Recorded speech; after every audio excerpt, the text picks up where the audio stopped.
Dang it, I just accidentally pushed stop recording, but hopefully. Way to go.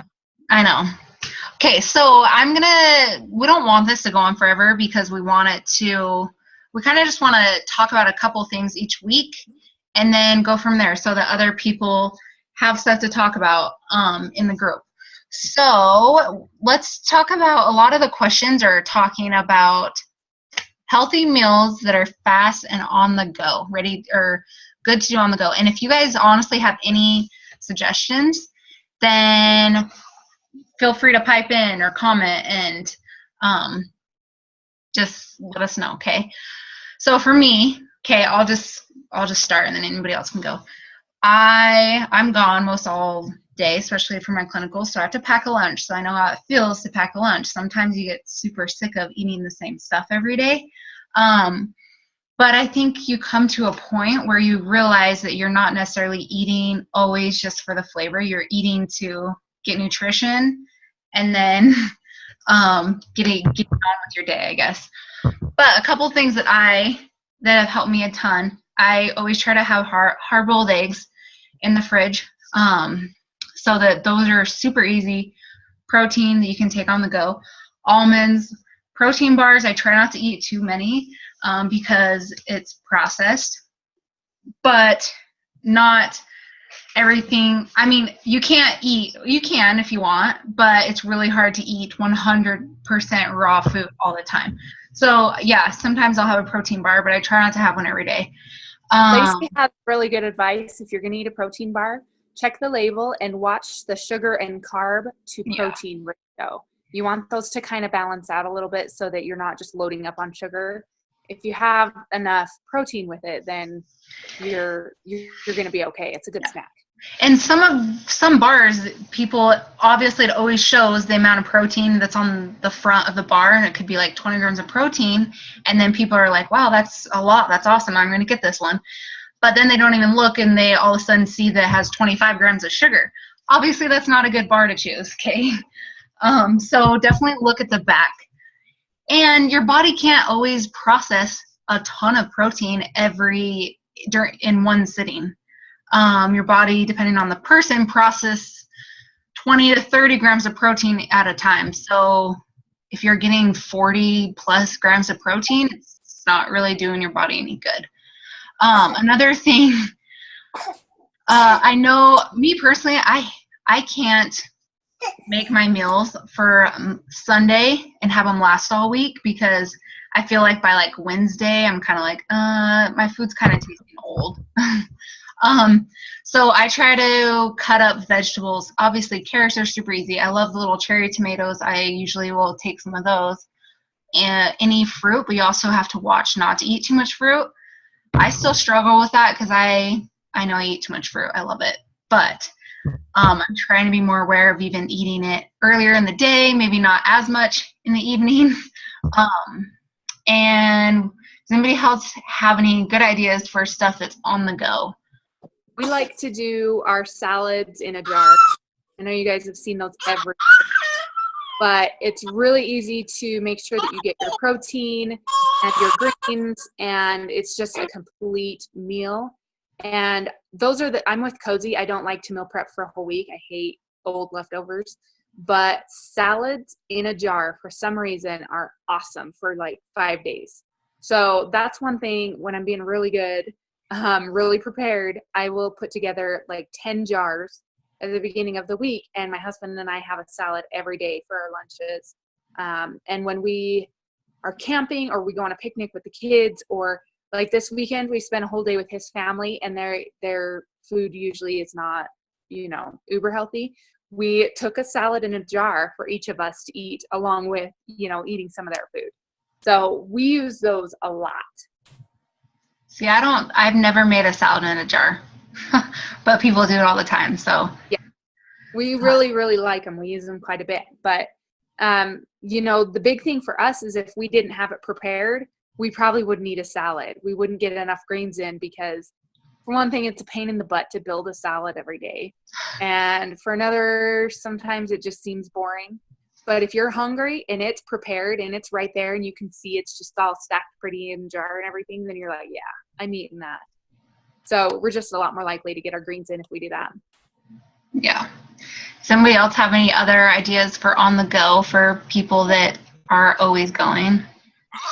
One of the things that I do, because my schedule for work, like I won't let me work anything but 12 to 5, Monday through Friday.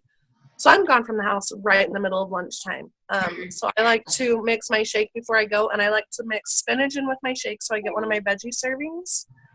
Sometimes I'll put a fruit in there too, but I really like right now, because Gala apples are on sale pretty much everywhere, I'll cut up half an apple and like half a peach and half a banana, and I'll just put them in Tupperware and sprinkle cinnamon over and eat them on my way to work. It's so fast and it's so easy and it's really good. No, that sounds really good. I seriously need to stop eating so much fruit, but it's just, I don't know. Fruit just, for some reason, fruit always tastes so sweet to me. So, well, like Candace, when she said she hasn't drank or ate processed sugars, fruit probably tastes perfectly sweet to you. So, I eat a lot of fruit. I know, me too. It tastes so much better now than it ever did before. Yeah, it's crazy.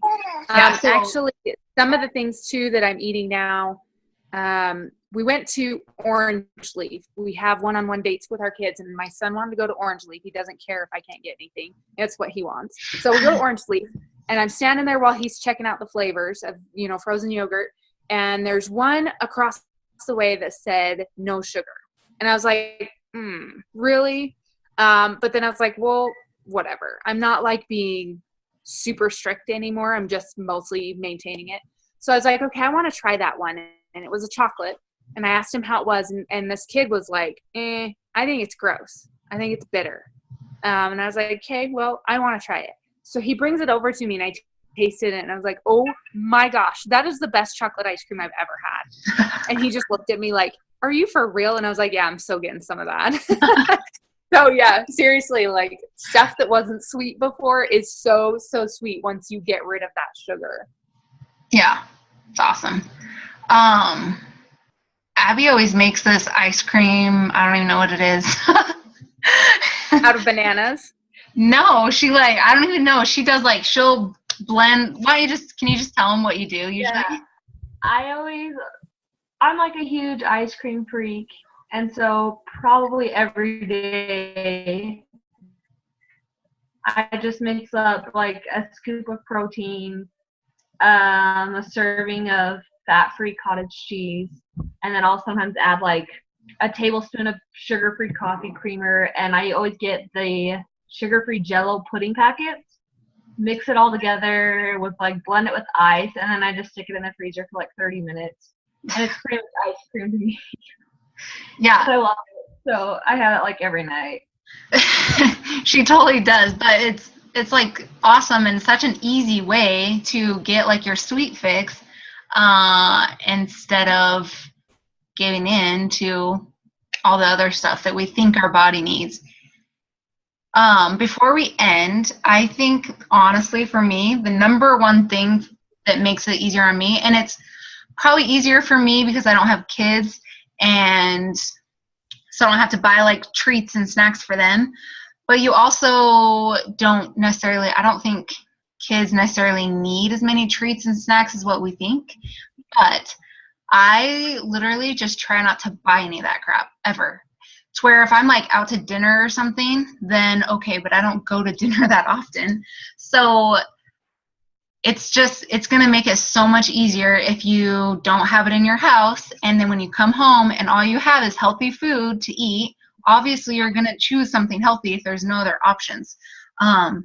So I would say one of the number one things is just not have it available all the time. It's going to make it a lot easier for you if you don't have ice cream in the fridge or the freezer. Don't put it in the fridge all the time. So yeah, we're kind of to that point with our kids too, but where I only started this a few years ago and our kids were already raised with crap food, I couldn't just cut them off cold turkey. But we're to the point now where we don't buy granola bars and fruit snacks and crackers and cookies. We don't buy that stuff except for an occasional treat. or when we're camping. There's usually a lot of crap food when we're camping. But we just don't have it in the house. Since I've cut off processed sugar back in May, we don't even have white sugar in the house anymore. Every once in a while, I will read a recipe and I'll be in the middle of it and I'll see sugar and I'm like, I can't make it. How do I do this? And then I remember, I'm like, oh yeah, I know how to replace it. I have other options. But sometimes I have that instant, like, I'm out of a staple reaction, you know? But we just don't even have it. And so when I'm cooking, I can't be like, oh, it'll be okay in my bread.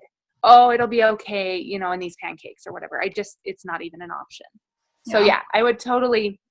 And one thing that I hear a lot from moms who are starting this is, you know, they'll start one of these programs with us and like 3 or 4 days in, they'll message me and they'll be like, I just can't do this anymore. And I'm like, what, why? And they're like, I can't keep cooking 2 dinners and 2 lunches and 2 breakfasts every day. I can't keep this up. I'm like, why are you cooking 2?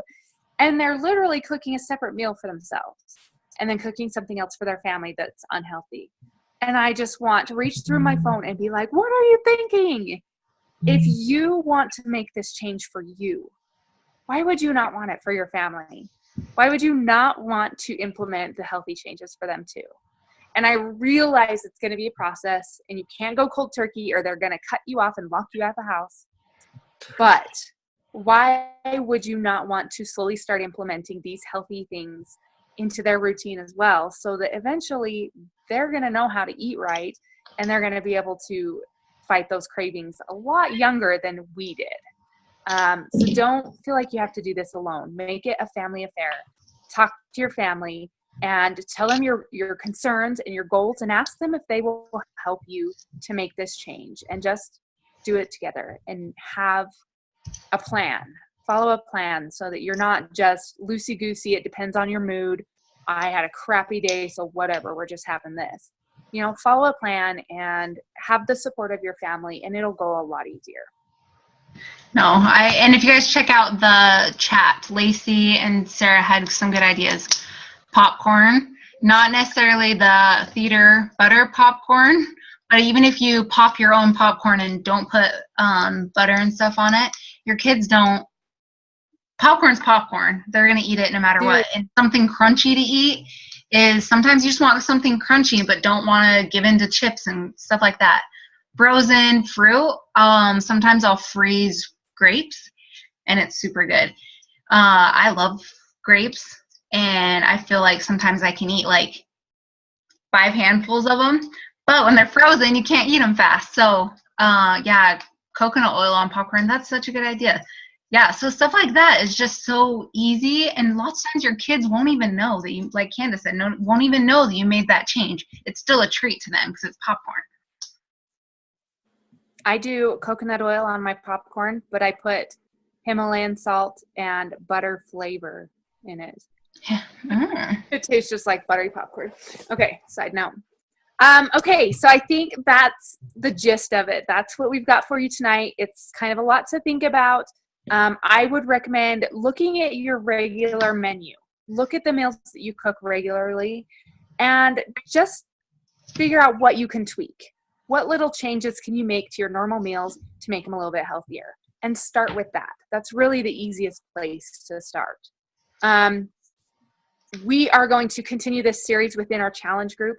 So if any of you are at a point where you're ready to really take your nutrition and your fitness seriously, then get in touch with the person who added you or gave you the link to this webinar, and we can give you the details about the group and the programs that we use. We go a lot deeper into our nutrition, learning portion control, because obviously it doesn't matter how healthy your food is. If you're shoveling too much, you're gonna have problems. So we go a lot deeper into our nutrition, and we're gonna continue these webinars to give you as much value as we can.